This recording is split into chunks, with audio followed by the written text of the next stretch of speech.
Hi guys, we're here with Mr. Julien Schaerer from Antiquorum. We're here for the May auction for rare and important watches in Geneva, May 10th and 11th. So Julien, could you tell us a little bit more about the watches that will come up in May? Yeah, with pleasure. So the auction is going to be a large auction. It features over 780 lots. They'll be sold over 2 days, comprising of anything from basically about 1700 till today. And there'll be two different collections. So one is a really cool Japanese collection, known as the Voga collection, which was accumulated over 20-30 years, which compromises of the first 220 lots of the sale, which will all be offered at no reserve, which is kind of interesting as well. And then we have the collection of André Beiner.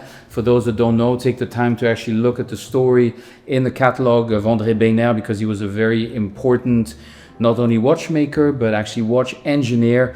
And we will actually go into one of his watches that we'll present now, so we can understand a little bit more who that person is.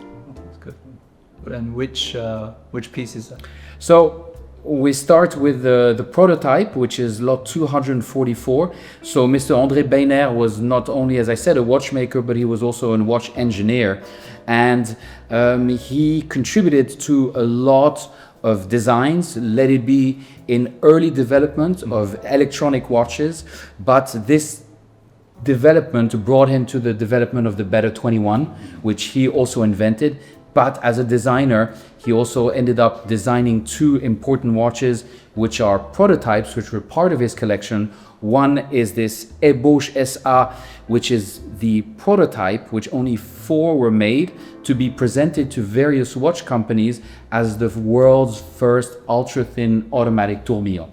And they made the watch and then they presented it to the different watch companies. And of course, Audemars Piguet were the ones who came up and said, okay, we want to buy the whole concept in order to produce. And 2 years later, in 1986, Audemars brought out their first automatic tourbillon. So this is the prototype of that model. And it's cool because it was codenamed Project P29. And as you can see, it's on the mast there. It actually says P29 prototype number 1. So, you know, it's in a way, you're buying a piece of horological history, you know, as the first watch before Audemars Piguet, you know, commercialized it. It's interesting, Antiquorum always had these kind of sleepers. Yes. And I was trying to create down some pre-student watches before, and the estimate will be like 5 to 10,000, and will go up to 60, 80,000 sometimes. So it's just very interesting. Yeah, I mean, you know, we always try to bring to the market, you know, some things that, you know, you just don't see in other places. Right. And I think, you know that, you know, in your life, probably, you know, something like this, if it didn't come from his family directly, you know, you would never see, you know. And I've only seen one other of these tourbillon come up prototypes for sale a couple of years ago. It happened to be number 2. This is the number 1. You know, there's also the Omega, which was also made, the Central Tourbillon, which was also developed by him and Mr. Grimm, and you know, in a brass case. So, you know, it's one of those cool things to have something that you just cannot buy. Yes, you know, I agree. And that's part of the uniqueness. Yeah, with so much interest in independent recently, I think this watch represents the very special niche of the market as well. So I think definitely people will appreciate it. Yeah. Shall we move on to the next watch? Sure. Well, I mean, you know, the next watch, you know, those that know. You know, you definitely know what it is, but you know, for the others that maybe don't know, so you know, it's the Patek Philippe pocket watch, obviously with the enamel by Suzanne Rohr, which, you know, the real Patek enamel collectors know, because she's the best of the best. And once again, this is for me, it's the perfect representation of why Suzanne Rohr is the best enameler ever that anybody's ever known. And, you know, obviously we all know she worked 35 years for Patek. Yes. She would produce about 2 to 3 pocket watches a year, because, you know, Patek still has 25 in their museum that they never sold. Right. So it means that there's only 50 or 60 that ever made it out to the market. And, you know, usually the ones, of course, the subject is very important for the enamel collectors. This happens to be Vermeer, which, everybody loves in general, but I think specifically because it pushed Suzanne Rohr to the level where she has to copy the original painting, and there's so much details on the original painting that she has to reproduce it onto the pocket watch. And this is why, when you actually see it in person for the first time, you're just amazed. And we were discussing this with Homer yesterday. You're just amazing at the level of detail and quality, let it be in the robe, in the napkin, in the light coming through. I mean, considering this is, fired enamel, it's absolutely amazing to see this quality. Yeah. And last year, I guess in the last 2 years, you had a few great pieces from Suzanne Rohr, and that broke some records. It did, and it's just a testament, as these collectors that there's a lot of things you can buy, but ever since Suzanne Rohr started to make those watches, I think the fact that Patek Philippe kept a lot, because Mr. Stern was a lover of the work of Suzanne Rohr and just could not bring him to sell them, so they kept them all for the museum. And even at the time, I remember already 20 years ago, I had clients who specifically were looking for Rohr, and they just couldn't because they were all sold out, and they were, they just weren't available to the market. So, it's great to find another one. It's only the third one. So, as Suzanne Rohr did a few per painter, it's the third known. The other one, as you mentioned, we sold a few years back. And there's another one that sold at auction also a few years back that's now in the Patek Museum as well. It's probably one of the last ones that's, inspired by Vermeer, and it's nice to find these fresh to the market ones, that you've never seen before, and I think it's just a particularly beautifully and well made example of her work. And do you hunt these down, or do they come to you? Actually, it's funny because this one we consigned in Germany, and it was from the family that bought it originally, and they actually had two. And they sold the other one with us 10 years ago, and they still had this one, and they were kind of on the fence because it was the last one that they had. And then in the end, they said, okay, we're ready this time to let it go. I mean, they've had it since they bought it new in the 80s, so it's been 50 years now that they were the carrier, and they're willing to let it go to the next person who wants it. Incredible. So that's the story. So with these types of pocket watches, do the dials and the hand design also matter? Or I mean, this is only my opinion, but I really think that the other side doesn't really matter very much. I mean, if you turn it around, it's quite plain, it's quite simple. I don't think this is what the people want. In the end, it's like, of course it has a Patek name and quality and everything, but what they really want is the work of Suzanne, and it's the enamel. And I think that's probably, I want to say 95%. And of course the condition, as being in enamel, it's either perfect and everybody wants it, or as if there's something wrong, then it's a real, it's a real issue. But this one's perfect, so wow. No, it's cool to have one very technically interesting watch and one very also technically interesting, but in the art area, the art aspect of watchmaking. And we have this guy, which is one of the cool guys in wristwatches. Yeah, I mean, it's cool. I mean, it's a lot of all of us have seen 530s in the market. Obviously the huge majority, you always see them in yellow.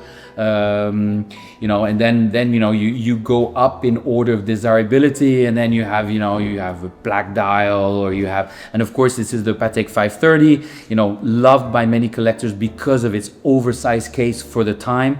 This one was only the second year of production of the 530, so it's a very, very early example. And it's always nice, even though we've seen thousands of watches, to find something that you've never seen before. And and this one, we're happy to find that not only is it a pink dial, so it coincides with the new Calatrava that came out at Watches and Wonders this year. I think pink or salmon is quite trendy as a color these days. But this one is, confirmed by the extract being, pink, and applied Breguet numerals. Was completely overhauled by Patek Philippe back in 2000. That's why it still has the case back sticker from the service at the time. And, just unknown, and the only one known in this configuration on the market up until today. So what does it usually say on the archive? Is it rose opalin or? I think it says something like silver de rosé with a blind breguet. Ah, okay. That's what it usually says, I think. Right. Even on the, I saw one with like a two-tone Breguet Dao on a 570. It also says that. Right. Yeah. Yeah. So that's, I guess, the description of the time. You know, it's not. You know, I guess it's to say that it's not bright pink. Yeah. You know, it's kind of. It does have this kind of a little bit more mellow color, Right. but obviously confirmed that it's Yeah. pink. It's incredible to have it on the wrist. I mean, like it's a 530. Yeah, but people don't realize like what oversized means. Like it just feels so different than the 570, and you realize by the small details like the bezel and the slightly different case shapes. Kind of very interesting watch. Sure. Mega much. Yeah, I mean, it really, and when you actually put it on the wrist, it really has a very serious wrist presence, considering that you're talking about the late 1930s, early 1940s watch. Exactly. I mean, it's really amazing that they did it that big for the time. Yes, and the rarity too. I mean, it's incredibly rare to have 530. Yes. Do we know the story behind this watch, by the way? Yes, I do. It's actually still from the original family. It was discovered in Italy about 8 weeks ago. So just in time to make the catalog. It was the last watch that we entered in the sale. It belonged to two brothers now because it was passed down by their dad. And they were on the fence about selling it or not. One brother wanted to keep, the other brother wanted to sell. And so, it was quite a lot of negotiations backwards and forwards between the two brothers. And finally they decided that they wanted to put it at auction. So, good for us. It's pretty cool. Yeah. So first time in the market, eh? First time in the market. Yeah. Wow. Yeah. Very cool. What do you like these oversized Pateks? Yeah, I know. It looks very modern, actually.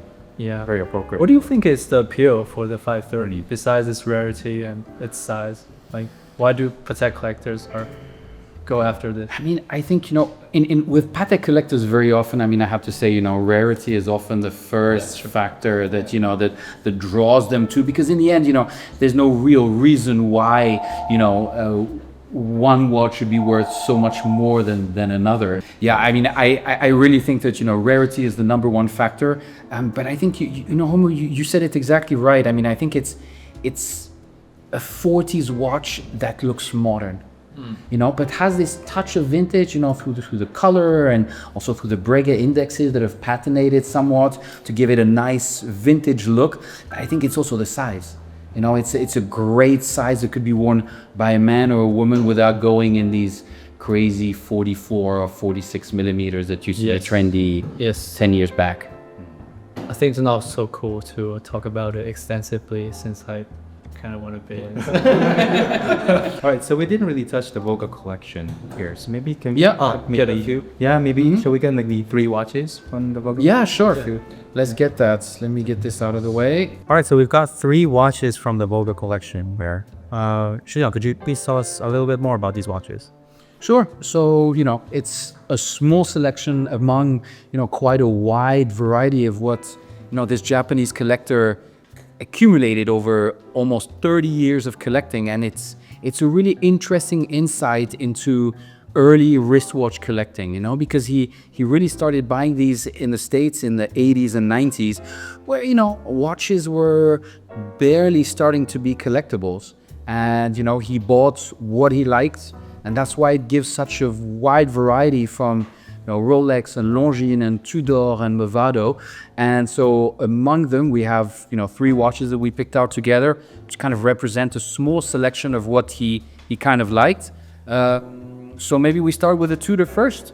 So this is an interesting example of a Tudor Big Crown, the sister of the Rolex Big Crown, obviously, reference 7924. And this is kind of a cool example because it has a moisture indicator at 6 o'clock, which we haven't seen. I've actually seen only one other example over 25 years that had also a similar dot. And,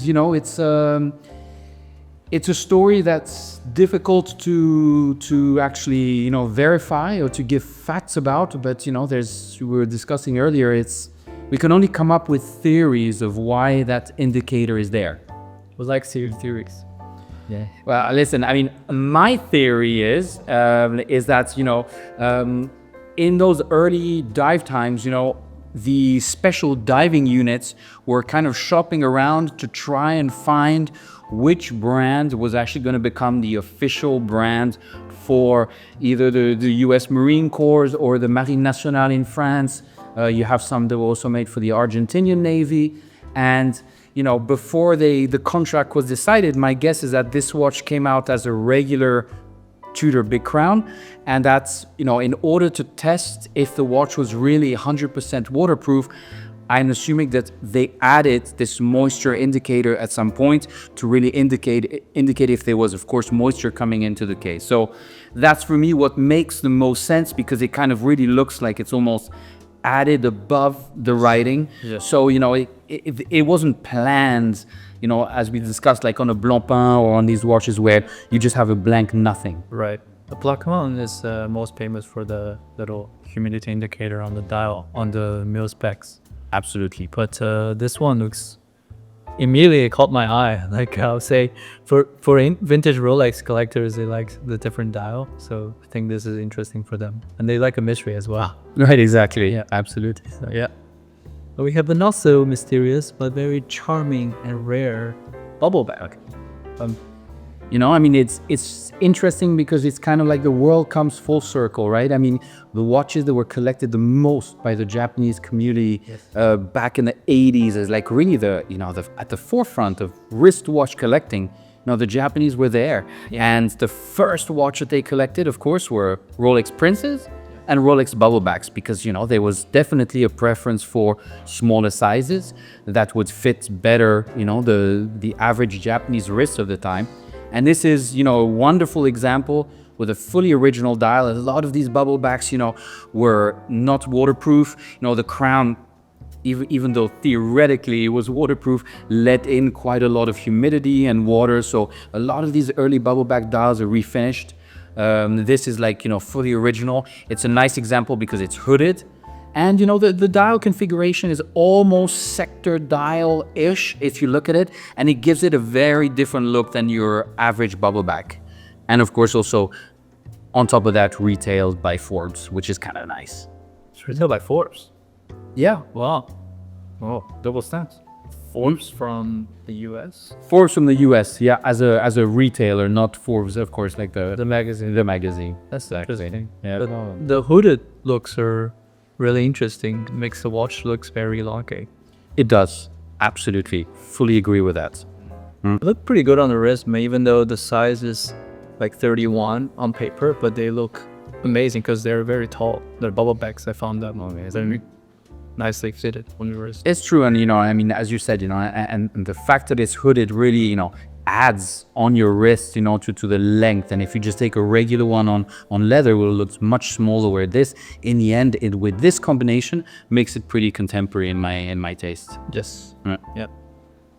We have another small but really mighty little thing here, the 130 chronograph from Patek. And what's not to love about the 130, it's once again, it's one of those very interesting watches that has really, been influenced by the market preference for size. And there you really see how, at the beginning, the 130, everybody wanted 130s, and they were more popular than even 3448s or bigger, because they were big for the time, and so people were really had preference for like a smaller, more elegant, because a 3448, if you look, is quite modern. Look wise, it's almost 70s futuristic in a look, where this is really like the traditional Patek chronograph by excellence. Yes. And prices went really up, and then people started changing and wanted bigger watches, so it devaluated somewhat. And then now you can almost buy a 130 for the same price than they were already 20 or 25 years ago. So for me, it's interesting to see a really nice classic Patek Philippe chronograph that in the end hasn't really been influenced by fashion that much. Exactly. And like for me, this has the charm of like a 1518 in the way that not a lot of Patek chronographs are housed within a Calatrava case, but the 130 still is. So it has a really elegant and just say a really flowy Patek look. So I adore this reference for that reason a lot. Like most of these of the watches, you know, from this collection, you know, they were bought because he liked watches, you know, and you know, I mean, if you want to look on the positive side of things, you know, it has like two nice clean hallmarks, so it hasn't been overly polished. Yes, it's been polished, of course, you know. Yes. We're talking about a chronograph that's already you know, 80 years old in terms of time, and you know, the dial is original. You know, you still see the raised enamel on it. It has a few, you know, oxidation spots and marks from time, but you know, also it's taken in consideration also with the estimate, you know, where it's offered at no reserve, the 20,000 Swiss francs starting price. So you know, there's not much to say. It's fair in terms of, you know, watch condition and price. That's true. It's, yeah. That's true. So this will be a nice piece as well for eco want to start as collecting. Yeah. 20,000. You can either buy a steel Daytona that's new, or you can buy a gold Patek chronograph from 30 years ago. Yeah. Yes. You know, for me, this has probably been the biggest, probably negative aspect of watch collecting in the last 10 or 15 years, where people have over-focused on condition. And you see it even in the magnification of loops.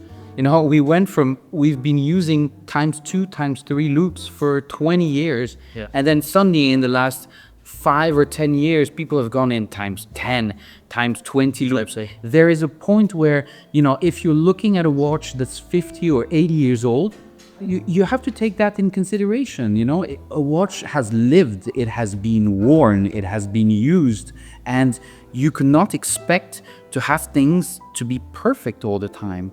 As you know, a watch that's lived has been polished somewhat or might have some slight oxidation spots. And if the market is always pushing and demanding for perfection, what it creates the market wanting to fake things because they want things that is too perfect. all right. Yeah, that's a very fair point. That's true. Yeah. You know, and so I think the market has to be somewhat more accepting that, you know, time will modify the case, will modify the dial, and this doesn't mean that the watch should be worth 1/10 because it's lived.